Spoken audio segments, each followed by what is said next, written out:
pagi anak-anak, salam sehat untuk kita semua ya. Hari ini kita akan mulai lagi dengan pelajaran kita ya, dengan tema atau dengan subtema beriman berarti melaksanakan perintah Allah. Ya, kita berada pada bagian C, beriman berarti melaksanakan perintah Allah. Anak-anak silakan buka buku anak-anak pada halaman 102 ya. Sebelum kita mulai dengan pelajaran kita hari ini, kita berdoa. Sikap doa yang baik anak-anak, kita berdoa. Dalam nama Bapa dan Putra dan Roh Kudus. Amin. Bapa yang maha baik, kami bersyukur kepadamu karena Engkau mencintai kami. Bantulah kami agar selalu taat pada perintah-Mu. Amin. Ya. Materi kita hari ini tentang beriman berarti melaksanakan perintah Allah.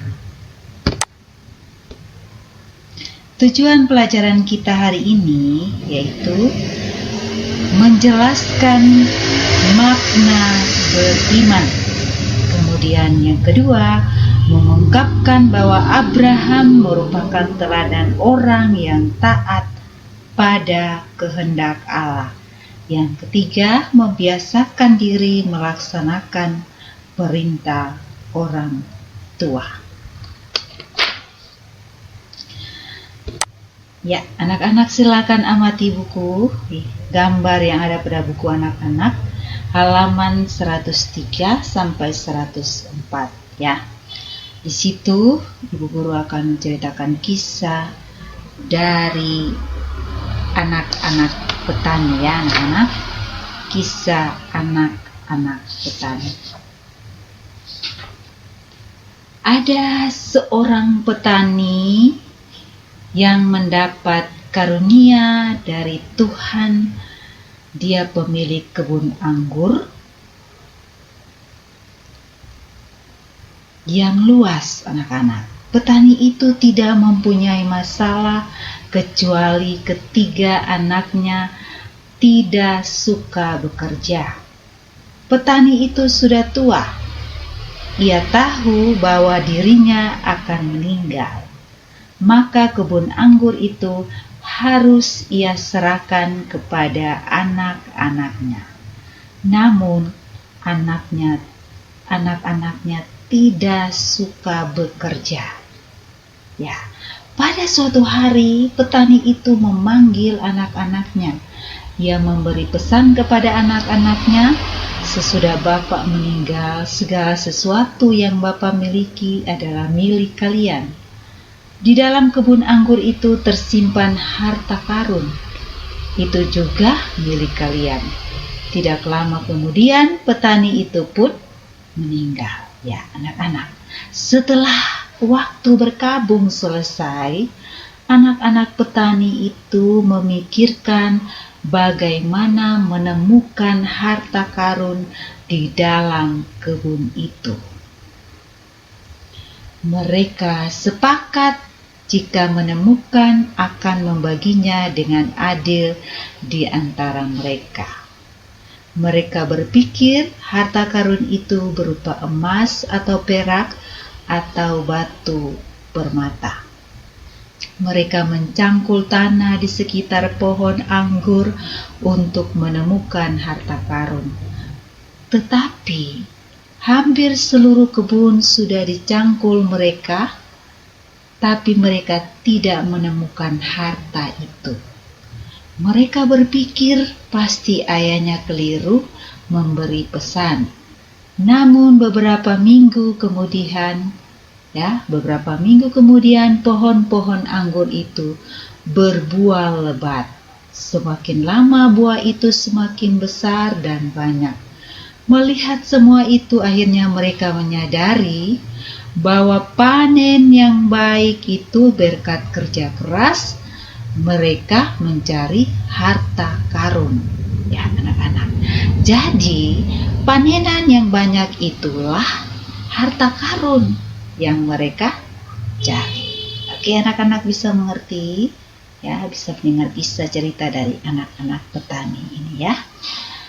Dari cerita tersebut, ya, apa pesan dari petani kepada anak-anaknya?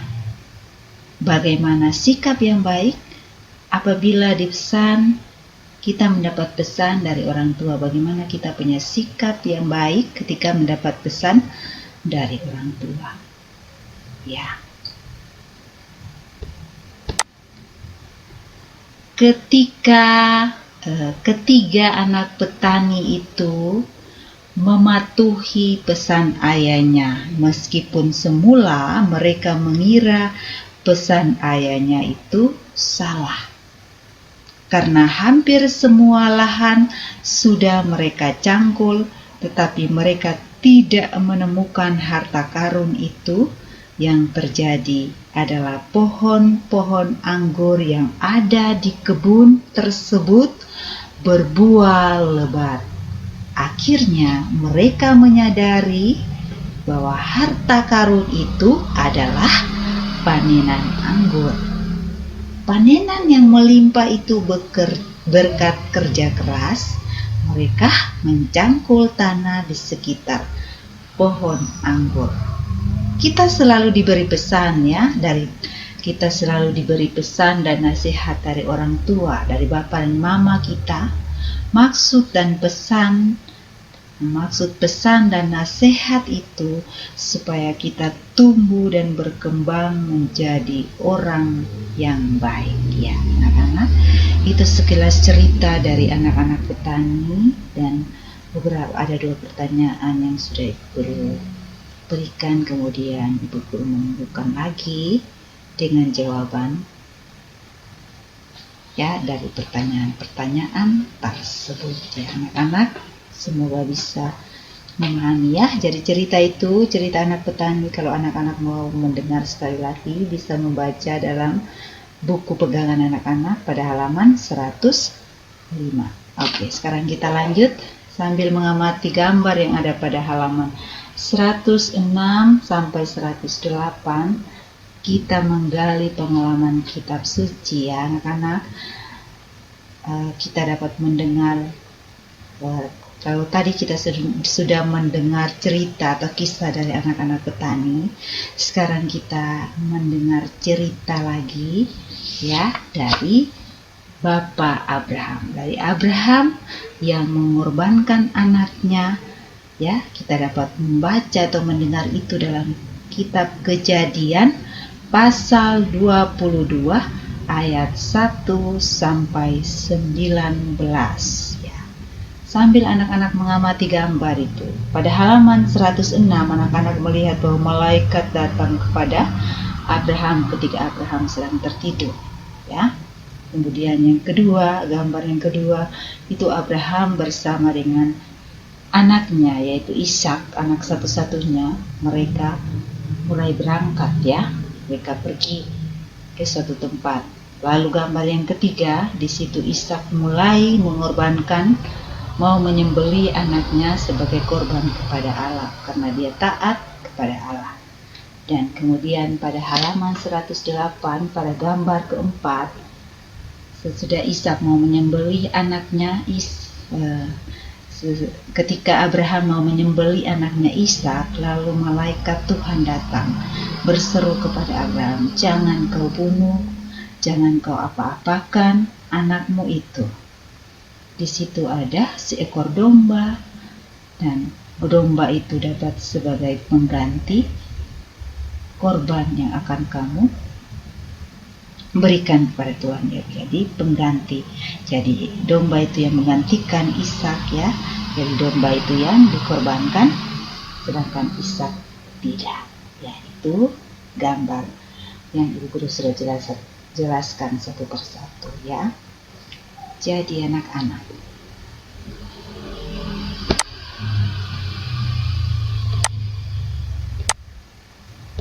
setelah mengamati gambar dan sedikit penjelasan singkat dari Ibu Guru, ya, Abraham itu sebagai bapa kaum beriman Dia memberikan contoh yang patut diteladani bagi semua orang yang percaya kepada Allah. Ia berhasil melewati ujian yang diberikan Tuhan. Abraham harus berpindah tempat tinggal. Ia dan keluarganya serta Lot keponakannya meninggalkan kampung halamannya menuju tanah yang dijanjikan Tuhan. Abraham mengikuti kehendak Tuhan. Setelah melewati segala perjalanan, Tuhan memenuhi janjinya untuk memberikan keturunan. Lalu ia mempunyai anak ketika berumur 100 tahun.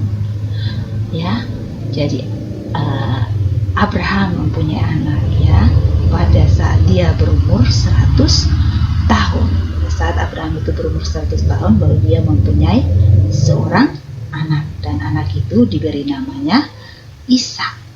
Setelah anaknya lahir dan dipeliharanya dengan penuh kasih sayang, Tuhan minta agar anak itu dipersembahkan kepadanya. Abraham tidak membantah Tuhan. Ia melaksanakan apa yang diperintahkan Tuhan dan membawa anaknya ke atas gunung Moria untuk dikorbankan kepada Tuhan. Ya, di atas gunung Moria. Ya, Tuhan menghentikan niat Abraham. Ya, Tuhan menghentikan niat Abraham dan menggantinya dengan seekor domba sebagai korban. Yang tadi Ibu Guru sudah jelaskan gambar satu persatu yang sudah anak-anak amati bersama pada halaman 106 sampai 108. Ya, sampai anak-anak bisa memahami sekilas tentang kisah dari Abraham mempersembahkan anaknya. Jadi sebagai orang beriman, Abraham menuruti kehendak Tuhan. Orang yang percaya selalu terdorong untuk memenuhi kehendak Tuhan, maka ia rela mengorbankan anaknya itu. Tetapi Tuhan itu maha baik. Tuhan mencintai manusia. Jadi Tuhan mencintai manusia melebihi cinta kita kepada anak-anak kita. Karena itu Tuhan menyelamatkan Ishak dan menyiapkan seekor domba. Manusia melaksanakan kehendaknya akan diselamatkan. Ya. Jadi dalam pelajaran ini anak-anak, ya, kita disadarkan akan makna beriman seperti apa yang dicontohkan oleh Bapak Abraham. Bahwa beriman berarti melaksanakan kehendak Allah, dan manusia yang melaksanakan kehendak Allah itu akan diselamatkan. Oke.